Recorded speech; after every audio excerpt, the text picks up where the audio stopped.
우리는 삶에서 정말 다양한 소식들을 듣습니다. 기쁜 소식, 안타까운 소식, 슬픈 소식들을 듣습니다. 어제 있었던 그런 공사장의 붕괴 사고, 또 며칠 전에 있었던 엄청난 산불, 화재 소식, 사고 소식, 정말 우리의 마음을 무겁게 하는 소식들을 우리는 듣고 삽니다. 그런데 이 세상에 들린 소식은 그렇게 우리에게 기쁨을 주는 것 같지만 그 이면을 보면 비참하고 슬프고 고통이고 마음을 무겁게 하는 소식들인데, 이 땅 가운데 들리는 소식 가운데에 정말 놀랍고 능력 있는 소식이 있습니다. 바로 복음입니다. 우리에게 만약 복음이 없었다면 아마 우리는 다 정신병자가 됐을지도 몰라요. 여기서는 TV 광고에서는 이런 옷을 입으면, 이런 차를 타면, 이런 집에 살면 행복할 수 있어 라고 얘기하는데, 현실에서는 온통 사고와 사건과 전쟁과 화마와 재난들을 우리가 직접 경험하지 않습니까? 목도하지 않습니까? 이런 상황 가운데 도대체 어떤 누가 온전한 제정신으로 이 세상을 살아갈 수 있겠습니까? 우리에게 만약 복음이었다면 우리 모두가 정신줄을 놓고 살고 있을지도 몰라요. 정말 복음이 있어서 얼마나 감사한지 모릅니다. 복음이 우리에게 왔다는 것은 저는 복 중에 복이라 말하지 않을 수 없습니다. 복음은 살아있는 생명이기 때문입니다. 복음은 그 복음을 듣는 자마다 그 마음속에서 열매를 맺고 자라가게 하기 때문에 그렇습니다. 지난주 우리는 이 복음에 대해서 차별이 없는 복음이라는 것에 대해서 이야기를 나누었습니다. 오늘은 이 복음 안에 생명에 대해서 좀 이야기를 나누려고 합니다. 생명을 갖고 있는 이 복음이 우리 안에서 어떻게 자라고 어떻게 열매를 맺는지, 그리고 이 생명 있는 이 복음을 우리가 어떻게 들어야 되는지, 어떻게 깨달아야 되는지에 대해서 오늘 말씀을 통해서 좀 살펴보려고 합니다. 특별히 6절 말씀을 중심으로 좀 말씀을 좀 살펴보려고 해요. 우리 함께 6절 말씀을 좀 읽어볼까요? 6절입니다. 이 복음이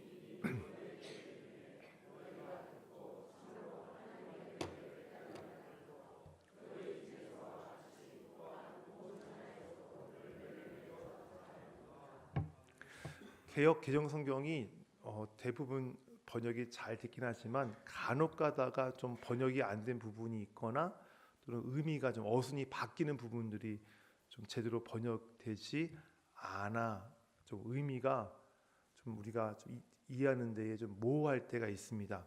6절이 그런 부분인데요. 이 6절을 좀 새 한글 성경 버전으로 좀 다시 좀 보려고 합니다. 왜냐하면 이번에 저 새 한글 성경이 새로 나왔어요. 근데 좀 번역이 더 잘 돼서 나왔기 때문에 이제 새 한글 성경 버전으로 6절 말씀을 다시 한번 읽겠습니다. 그 복음이 우리에게도 이르렀습니다. 그 복음이 온 세상에서 열매 맺으며 자라고 있는 것처럼 여러분 가운데서도 열매 맺으며 자라나고 있습니다. 여러분이 듣고서 진리 안에서 하나님의 은혜를 깨달아 알게 된 날부터 그렇습니다. 아멘. 사도 바울이 본문 띄워주세요. 사도 바울이 지금 저 6절에서 복음에 생명이 있다는 표현을 어떻게 하고 있어요? 복음이 열매를 맺고 있고 자라가고 있다라고 한 나무와 한 식물에 빗대어서 이야기를 하고 있지요. 그 복음의 생명이 얼마나 강력한지를 강조하기 위해서 복음이 열매를 맺으며 자라고 있다는 저 말을 저 6절에서 무려 2번이나 반복하고 있어요. 근데 저 6절을 가만히 보면 흥미로운 사실이 하나 있습니다. 흥미로운 것이 하나 있습니다. 저 부분이에요. 사도 바울이 지금 방금 말했던 복음이 온 세상에서 열매를 맺으며 자라고 있다.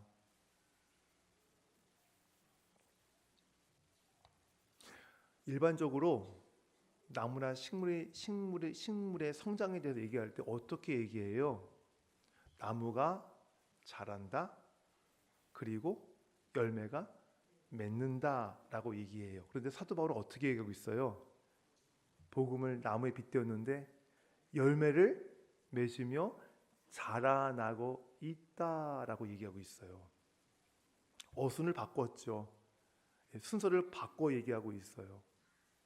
왜 사도 바울은 일반적이지 않은 표현을 하고 있을까요? 복음에 대해서. 복음은 복음이기 때문에 그래요. 복음은 여느 생명과 다르기 때문에 그래요. 복음 안에 있는 생명은 보통 생명과 다르기 때문에 저렇게 얘기를 하고 있는 거예요. 보통 생명들은 열매를 자라나요? 열매를 맺어요? 그럼 마지막은 뭐예요? 죽음이에요. 시듬이에요. 하지만 복음이라고 하는 생명은 열매를 맺어요. 자라나요? 열매를 맺어요. 자라나요. 복음은 연속해서 지속적으로 열매를 맺고 자라가고 있다는 그 생명을, 복음은 생명이라는 사실을 지금 강조하기 위해서 사도 바울이 저렇게 어순을 좀 바꿔서 일반적이지 않은 표현을 지금 하고 있는 것입니다. 바울은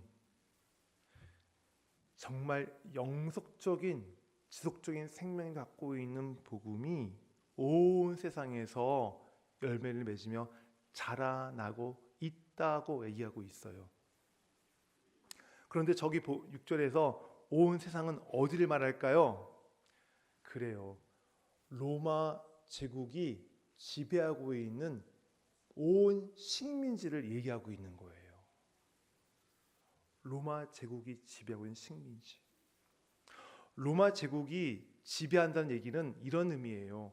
로마 황제를 신으로 모셔야 되는, 로마의 가치관, 로마의 물질관, 로마의 풍습, 로마 제국의 어떤 그 관습들, 종교, 그런 것들이 지배하는, 그것들이 사람의 정신을 지배하는 땅, 그것이 온 세상이라는 의미예요. 그러한 땅에 지금 복음이 어떻게 오고 있다고요? 열매를 맺으며 자라가고 있어요. 자라간다는 얘기는 예수 그리스도를 닮아간다는 의미거든요. 저 당시에 로마 제국이 지배하고 있던 그 어마어마한 식민지 그 안에 무려 50만 명의 그리스도인이 있었다고 학자들은 얘기합니다. 50만 명의 그리스도인. 방금 말씀드렸지만 어떤 시대였어요? 로마 황제를 신으로 숭배하고 강요하는 시대예요. 로마의 가치관이 온 사람들의 정신세계를 지배하는 세계예요. 거기서 나 로마 황제 나 신으로 인정하지 않을래. 나 로마의 관습 따르지 않을 거야. 로마의 가치관을 내가 따르지 않을 거야 라고 거부하거나 그것을 무시하면 그 사회로부터 격리당하거나 불이익을 당해야 되는 시대예요. 그 시대 속에, 그 세상 속에 약 50만 명의 사람들이 복음을 듣고 그리스도인이 되어졌다는 사실.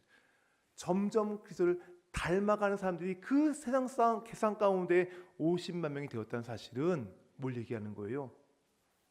복음이 생명을 갖고 있구나.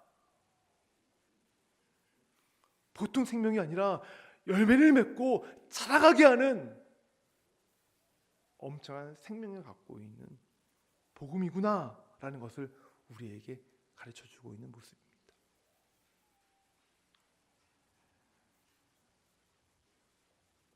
복음은 강력한 생명력을 가지고 오늘 본문의 이 독자들인 골로새 교회에도 뿌리를 내렸어요. 그리고 그 복음의 능력이, 그 생명이 그 골로새 교회 성도들 안에서 작동했어요. 역사했어요. 그 복음이 역사할 때 골로새 교회 성도들은 정말 그 복음으로 인한 그 열매와 그 자라가는 그 성장의 풍성함을 이들은 누렸습니다. 그렇다면 이 복음에 있는 이 충만한 이 생명력을 어떻게 하면 우리가 풍성하게 누릴 수 있을까요? 새한글 성경 6절을 다시 한번 보겠습니다. 그 복음이 여러분에게도 이르렀습니다. 그 복음이 온 세상에서 열매 맺으며 자라나고 있는 것처럼 여러분 가운데서도 열매 맺으며 자라나고 있습니다. 여러분이 어떻게 하는 순간부터요?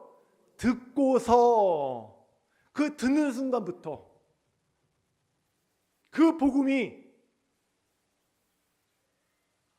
듣는 자들의 가운데에서 열매를 맺고 자라가기를 준비하고 있어요. 그렇다면 듣는다라는 것이 뭘까요? 듣는다. 단지 소리가 들릴 때에 그냥 귀를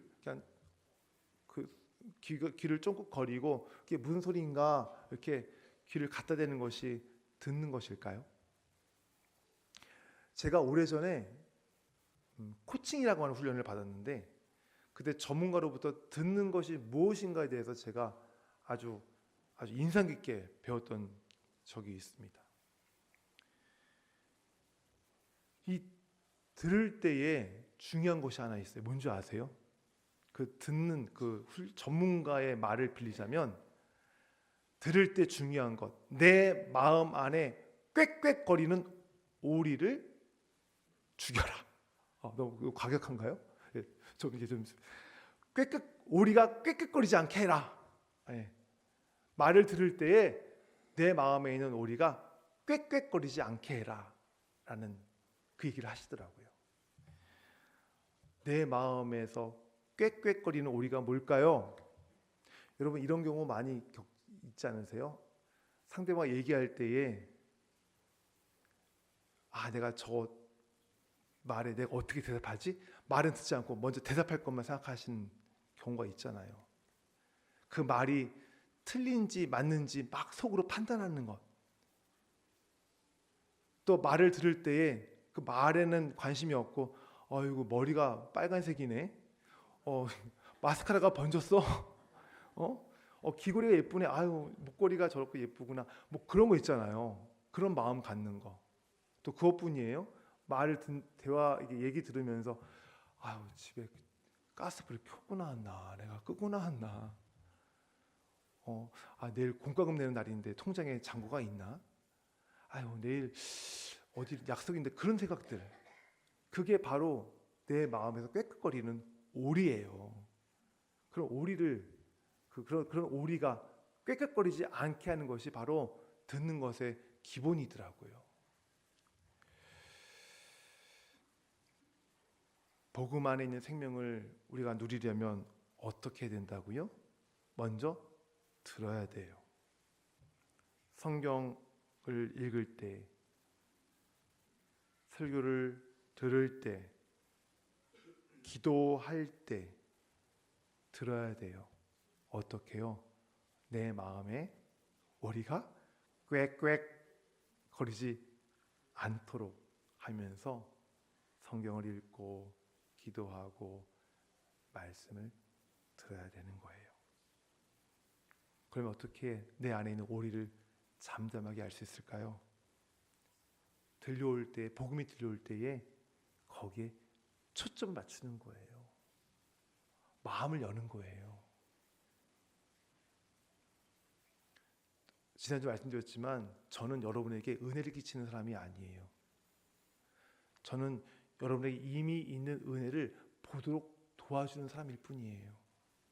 은혜는 누가 끼치세요? 하나님만이 끼치시는 거예요. 오늘 이 자리에 올 때 안중근 담임 목사가 내게 은혜를 얼마나 끼칠까 내가 한번 두고 봐야지, 그런 마음으로 오신 분 계십니까? 속히 그 마음을 내려놓으시기 바랍니다. 그리고 마음을 여시고요, 하나님이 준비하신 그 은혜를 소망하시길 바랍니다. 그것이 바로 내가 복음에 초점을 맞추는 거예요. 내 마음에 있는 오리를 잠잠케 하고 마음으로 복음을 듣는 것, 그것이 바로 복음을 듣는다라고 하는 것이에요. 복음은 차별이 없어요. 복음은 누구에게나 찾아갑니다. 그리고 찾아가서 복음에 있는 그 생명을 전하세요. 그리고 그 생명을 통해서 열매를 맺고 자라가게 하세요. 그런데 이렇게 능력을 주시기 위해 찾아온 복음을 우리가 만약 건성으로 듣는다면, 우리가 온갖 잡생각을 하면서 지금 복음을 듣고 있다면, 우리는 그 복음이 주는 생명을 감지할 수 없어요. 귀와 마음을 열고 복음을 들을 때에 그 복음의 안에 있는 생명이 역사를 시작하게 되는 것입니다. 그런데 이 복음의 생명을 본격적으로 누리려면 단지 복음을 듣는 것만으로는 좀 부족합니다. 여기서 한 걸음 더 나가야 되는데요. 본 말씀을 다시 한번 읽을까요? 6절입니다. 한글 성경이에요. 우리 같이 읽을까요? 복음이 여러분에게도 이르렀습니다. 그 복음이 온 세상에서 열매 맺으며 자라나고 있는 것처럼 여러분 가운데서도 열매 맺으며 자라나고 있습니다. 여러분이 듣고서 진리 안에서 하나님의 은혜를 깨달아 알게 된 날부터 그렇습니다. 복음을 들어서 어떻게 해야 돼요? 깨달아야 돼요. 복음을 듣는 것만은 부족해요. 그 복음에 있는 생명이 내 안에 열매를 맺고 자라가는 그 본격적인 그 역사를 내가 누리려면, 그 풍성함을 누리려면 어떻게 된다고요? 깨달아야 돼요. 깨달아야 돼요. 저는 이 깨닫는 것에 대해서 되게 간절해요. 정말 너무너무 간절해요.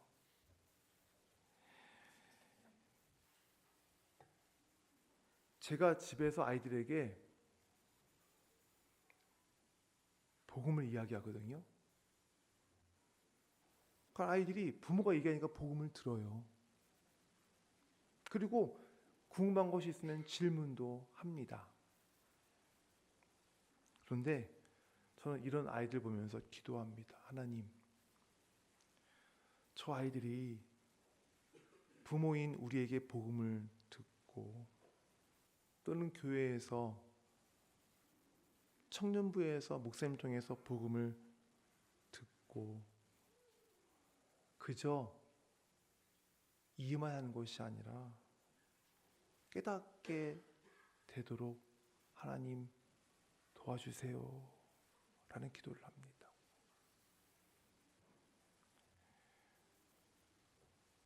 복음을 듣는 것은 이해의 시작이고요, 복음을 깨닫는 것은 전혀 다른 차원의 사건입니다.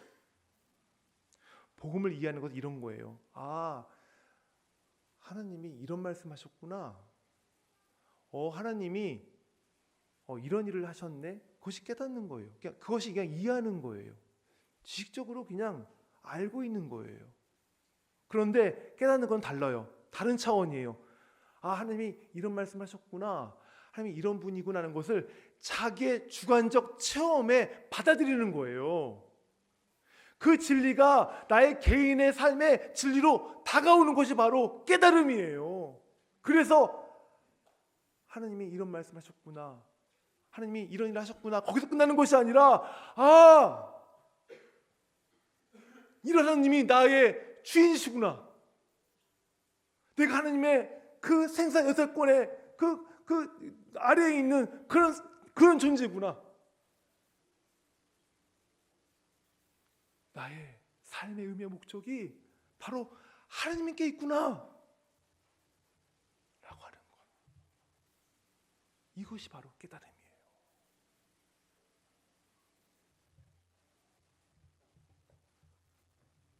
복음을 듣고 깨달았던 사람들 이야기를 하나 해드리겠습니다. 안디옥 교회 사람들 이야기예요. 성경에서 그리스도인이라고 나오는 그 말이 처음 사용되는 그 부분이 사도행전 11장 26절에 나오는 본문입니다. 우리 25절 26절 한번 보여주시겠어요? 우리 같이 읽겠습니다. 바나바가 사울을 찾으러 다소에 가서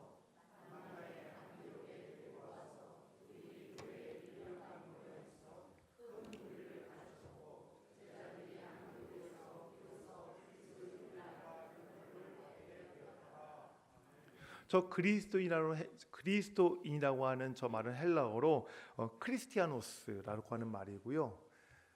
그리스도를 쫓는 자, 그리스도에게 속한 자, 그리스도를 따르는 자라고 하는 의미를 갖고 있어요. 학자들에 따라서 저 그리스도인이라고 그 제자들을 그리스도인이라고 칭한 것에 대해서 의견이 좀 분분합니다. 어떤 학자들은 저 그리스도인이라고 칭한 것은 그 제자들에 대한 그 존경과 그리고 칭찬의 의미였다라고 주장하는 학자들이 있는가 하면 다른 학자들은 아니다. 저거는 조롱과 비웃음의 호칭이었다라고 얘기하는 학자들도 있어요. 어쨌든 간에 그 그리스도인이 조롱이건 뭐 비웃음이건 또는 그 존경이건 또는 칭찬이건 상관없이 그걸 떠나서 분명한 사실은 예수를 몰랐던 사람들이 예수를 알게 되고 그 복음을 듣고 깨달은 사람들을 뭐라고 불렀다고요? 그리스도인이라 불렀다는 사실이 중요한 거예요. 왜요? 자기들이 살고 있는 삶과는 전혀 다른 삶을 저들이 살고 있었기 때문에 만약 자기들의 삶과 별반 다를 바 없는 삶을 살고 있었다면 저런 별명을 붙였을까요?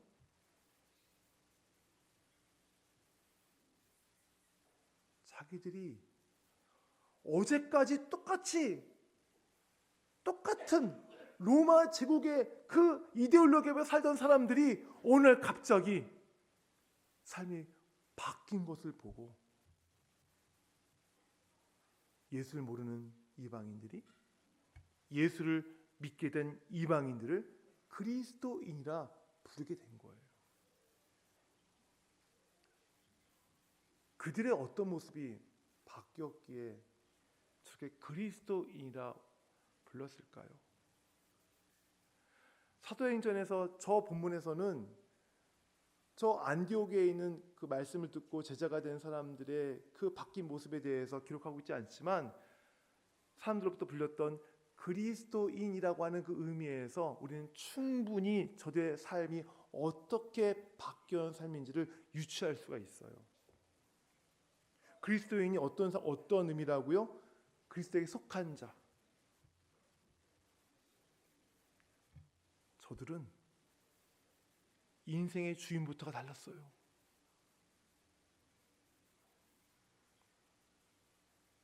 로마 제국에 있는 사람들은 인생의 주인이 루방제였어요. 돈이었어요. 풍성함이었어요. 잘 살다가 죽는 것이 인생의 주인이었어요. 그것이 목적이었어요. 하지만 그리스도인이라 불리는 제자들은 인생의 주인이 예수 그리스도였어요.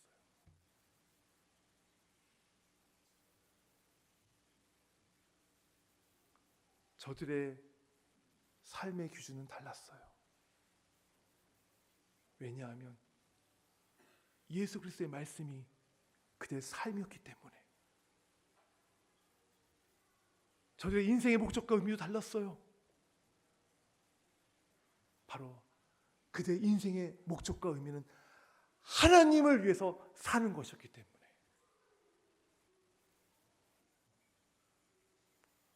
그래서 저들이 예수를 모르는 자들부터 그리스도인이라 불렸던 거예요. 우리는 세상에서 그리스도인으로 불려지고 있습니까? 기독교인이라고 우리가 세상 사람들이 우리를 그렇게 부르고 있나요? 차라리 예수쟁이라고 불리면 너무 다행이죠. 영광이죠. 예수에게 미친 자들이기 때문에. 하지만 우리가 그렇게 불립니까? 우리의 별명이 있죠. 개독교. 목사의 별명이 있죠. 먹사. 집사가 별명이 있죠. 잡사. 근데 권사는 없네요. 네.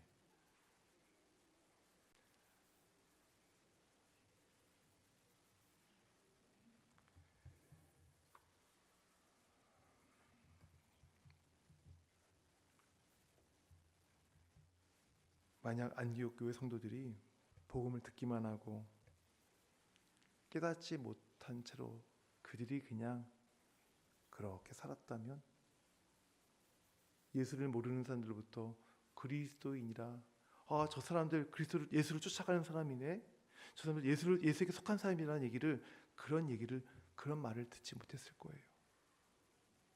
그러나 이들이 복음을 듣고 지식으로만 복음을 이해한 것이 아니라 그 차원을 넘어서 그 들은 복음을 깨닫는 데까지 이르니까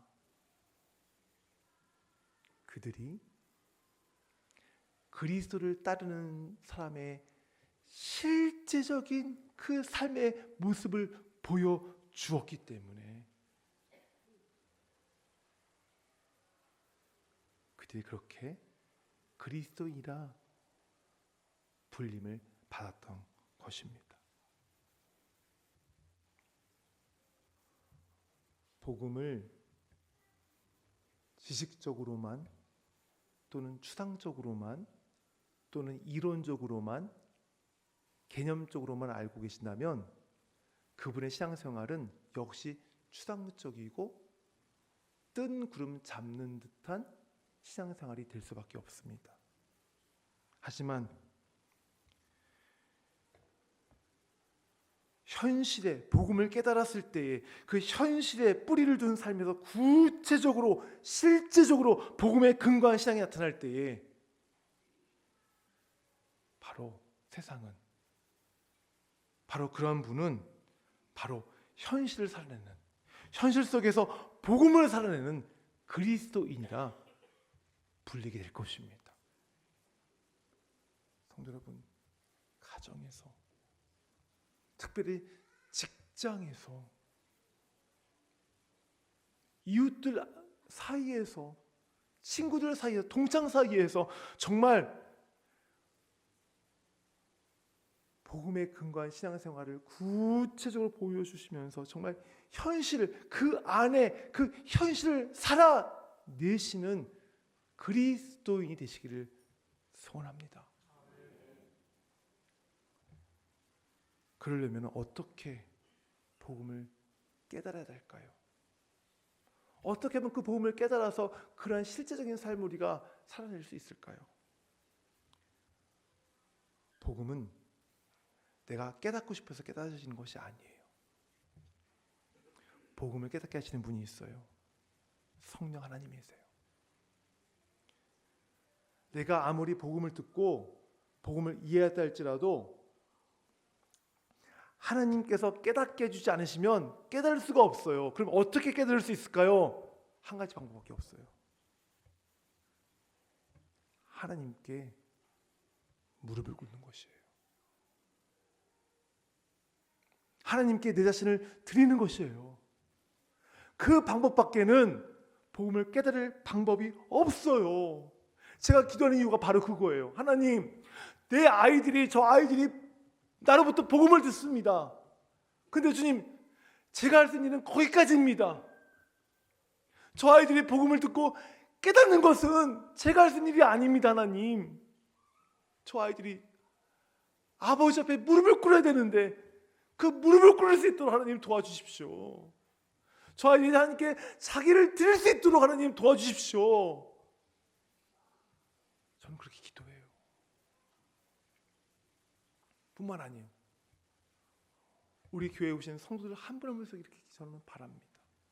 우리 교회 학교에 있는 우리 학생들, 우리 청년부에 있는 청년들 볼 때마다 저 사람이, 저 영혼이, 저 청년이, 저 성도가 과연 복음을 깨달았을까? 과연 복음을 지식으로만 이해하고 있지 않을까? 과연 하나님의 무릎을 꿇은 자기 자신을 하나님께 드린 그런 깨달은 자인가? 저는 늘 여러분 볼 때마다, 심지어는 장로님을 볼 때마다 그런 마음이 저는 가져요. 그런 마음을 갖고 있어요.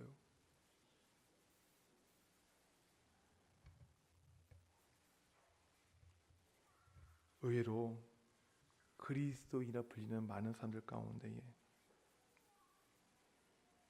하나님 앞에 무릎을 꿇지 않고서도 그냥 지식적으로만 복음을 이해하는 것만으로 나는 하나님 믿고 있어 라고 이야기하는 분들이 의외로 많아요.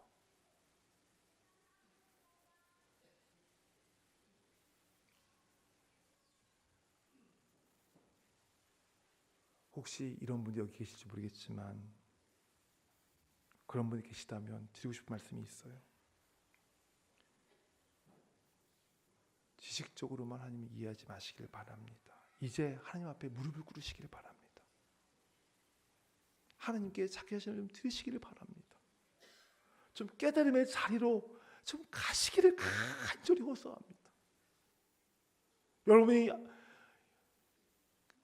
계속해서 하나님을, 복음을 지식으로만 알고 있으면 언제가 갑자기 찾아온 현실의 무거운 문제가 여러분이 직면했을 때, 그 문제 여러분이 직면했을 때 내가 지식으로 알고 있던 하나님, 내가 이해만 하고 있던 하나님, 그 하나님의 힘이 없는 그런 존재를 여기고 그 현실의 무거운 그 현실의 그 무서운 현실 앞에서, 무거운 현실 앞에서, 어려운 현실 앞에서 하나님을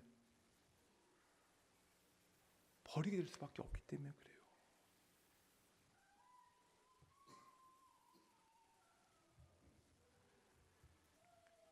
마태복음 13장에 보면 예수님이 4가지 땅에 대한 비유를 말씀하시죠. 그 가운데 5절, 6절, 7절의 말씀을 좀 같이 보겠습니다. 우리 같이 읽을게요. 더러는 흙이 얕은 돌판에 떨어지매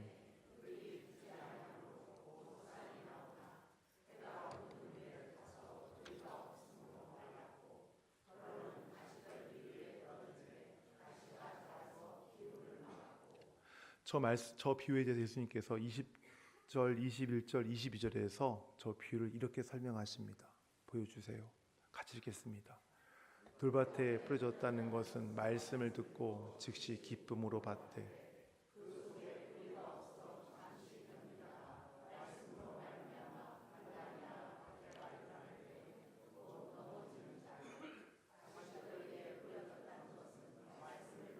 세상의 염려와 재물의 유혹에 말씀이 막혀 결실하지 못하는 자예요. 저 말씀에 이어서 예수님께서 결실한 좋은 밭에 대해서 이렇게 말씀하세요. 23절 말씀입니다. 같이 읽겠습니다.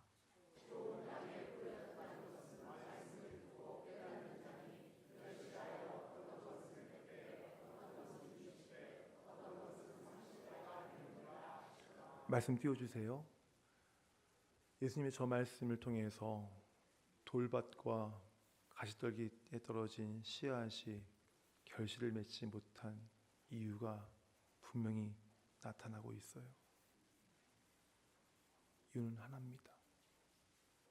말씀을 듣고 깨닫지 못했기 때문에 그래요.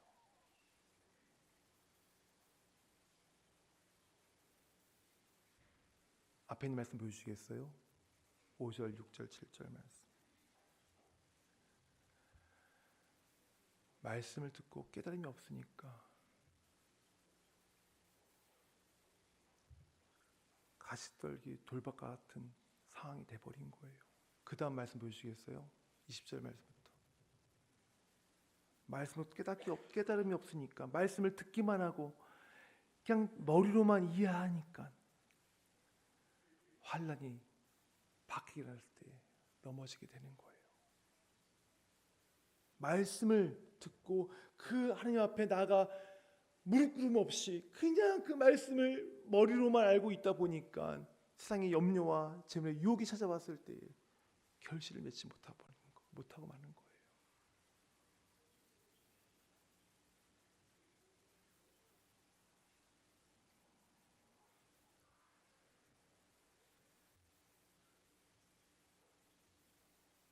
저는 우리 성도들이 지적으로만, 물론 복음을 지적으로도 이해를 해야 합니다.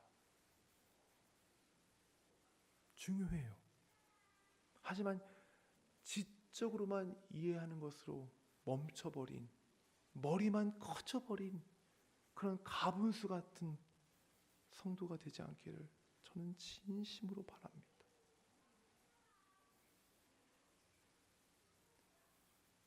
일부 신학자들이지만 얼마나 많은 성경들을 연구한 사람들이에요.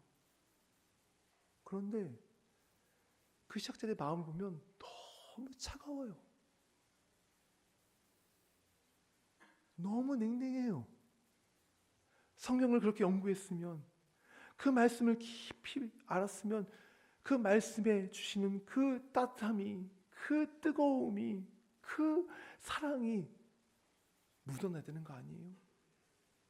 근데 공부를 많이 하면 할수록 그렇게 신학자들 가운데 마음이 차가운 사람들이 많아요. 목사도 예외는 아니에요.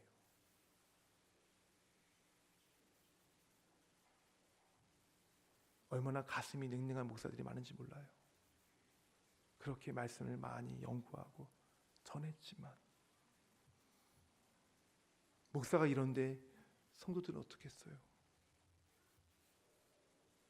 제가 언젠가 우리 교육자들한테 이런 주문을 했어요. 당신들, 죄송합니다. 당신들, 네. 당신들 그러지 않았습니다. 네. 저기 교육자님들 그렇게 했습니다. 교육자분들 말씀 전하실 때에 그 말씀을 먼저 깨닫고 전해 주십시오. 그 말씀이 내게 먼저 은혜가 되었을 때 그 은혜 받은 말씀을 전해 주십시오. 그냥 내가 설교를 위한 설교로 말씀을 전하는 그런 교육자 되지 않게 해주십시오.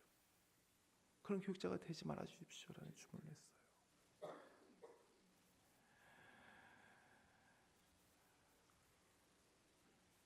복음을 깨달으려면 다른 것 없어요. 하나님 앞에 무릎 꿇어야 돼요. 하나님 앞에 자기 자신을 드려야 돼요. 하나님 앞에 항복해야 돼요. 손을 들어야 돼요.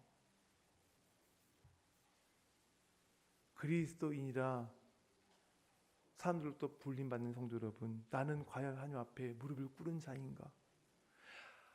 하나님 앞에 나는 손을 번쩍 들고 항복한 자인가? 하나님 앞에 나는 나를 드린 자인가? 점검해 보시길 바랍니다.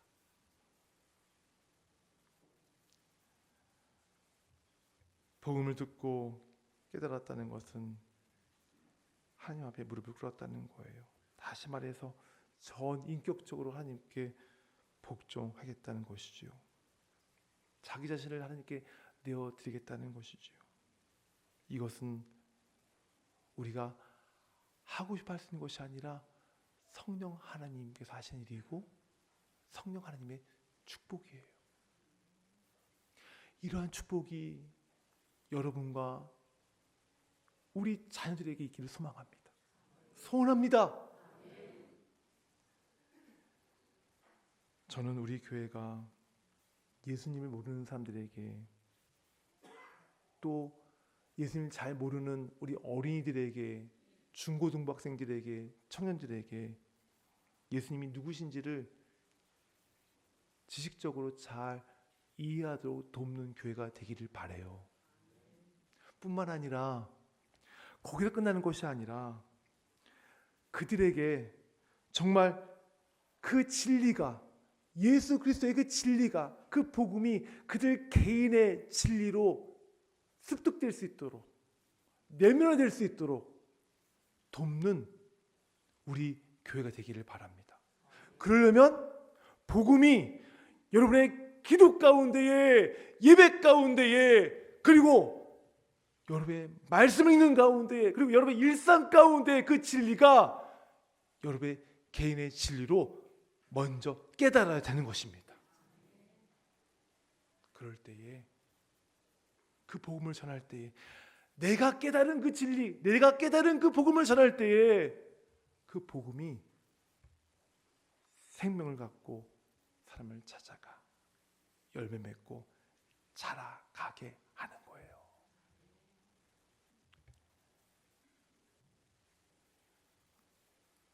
말씀 읽겠습니다.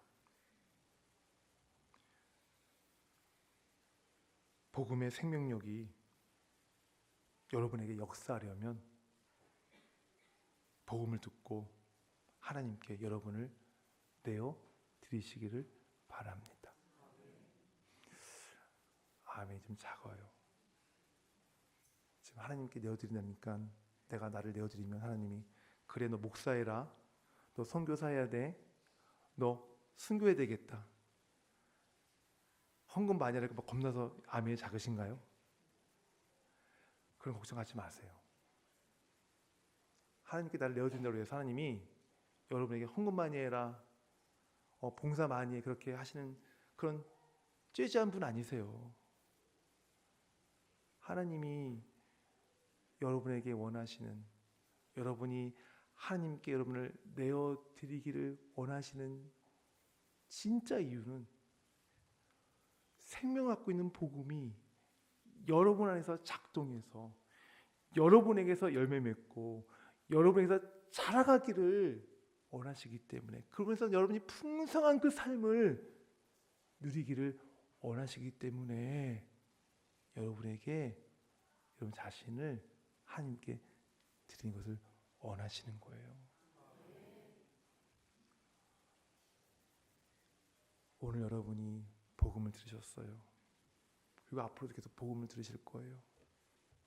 그럴 때마다 이젠 지식을 넘어서 생명이 있는 복음을 깨닫는 자, 그리고 그 복음을 살아내는 자의 삶이 되시기를 주님의 이름으로 축복합니다. 축원합니다. 아멘. 우리 일어나 찬양하시겠습니다.